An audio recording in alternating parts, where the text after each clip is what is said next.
Stress relief, pain relief, a better night's rest, all good reasons to give yoga a try. But maybe not if you're a man. A recent study found that men are getting hurt in the yoga studio at a much higher rate than women. Those injuries are much more serious. It's an early morning at the yoga studio, and on this day, men outnumber the women 3-1. Quite a different picture from a year ago when the women were the only students for this instructor. Now you'll find classes coast to coast specifically geared towards guys.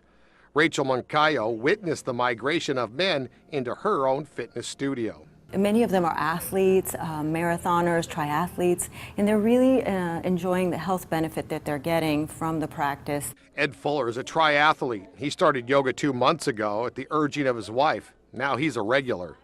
It's really not for wimps. It's very strenuous, yet it works the muscle groups that you may not work in any other kind of sport. But for former yoga enthusiast Michael Conti, a once active lifestyle of traveling with his wife and hiking with his son is over.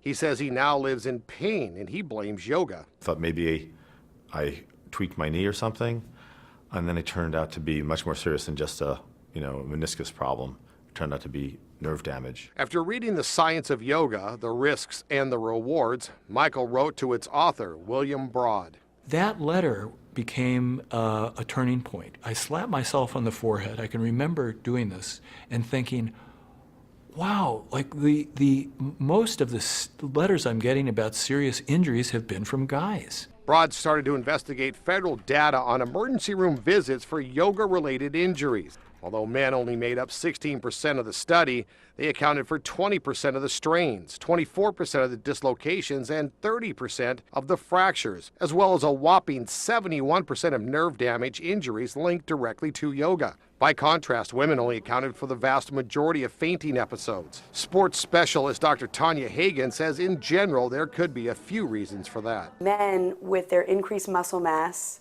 and decreased flexibility, they're pushing those joints beyond their appropriate physiologic limits. So should men stop doing yoga and stretch differently? Dr. Hagan says no, but they may need to cut back on the competition a little bit. Women see it as relaxation and a release.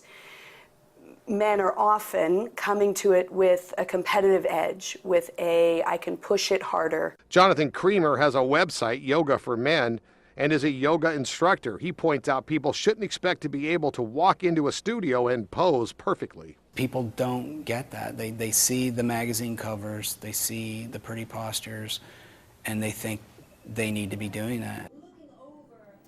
Studies show most yoga injuries occur in class rather than at home.